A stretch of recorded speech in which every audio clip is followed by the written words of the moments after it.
Rebonsoir, nous sommes toujours au Parlement de Wallonie. Je suis cette fois en compagnie de Vincent Sampaoli qui est toujours d'ailleurs, troisième sur la liste PS à la région pour la circonscription de Namur. Bonsoir. Bonsoir.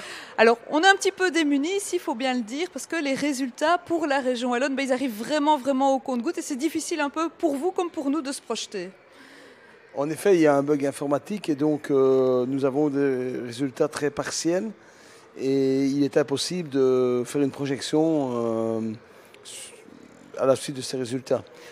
Les tendances donnent quand même le PS devant. C'est un résultat qui vous rassure, j'imagine.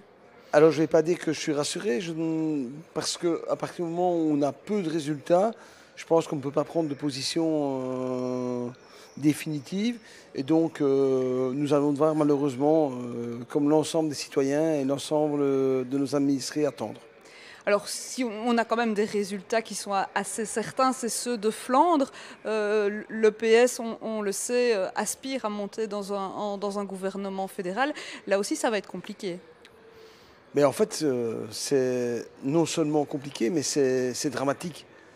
Quand on voit ce qui se passe en Flandre avec la montée du Vlaams Belang aux côtés de la NVA, nous sommes retournés 80 ans, 100 ans en arrière. C'est la montée de la peste brune, c'est la droite et l'extrême droite qui sont en tête des sondages, qui sont en tête des résultats, puisqu'en Flandre, ils ont déjà des résultats. Et c'est vraiment hyper inquiétant. Et pour nous, il est hors de question de travailler avec ces personnes. Je vous remercie. Voilà, je vous rends l'antenne. Effectivement, c'est compliqué ici au Parlement de Wallonie, comme partout, de commenter les résultats régionaux. Et donc, on va attendre encore un petit peu pour pouvoir aller plus loin dans l'analyse.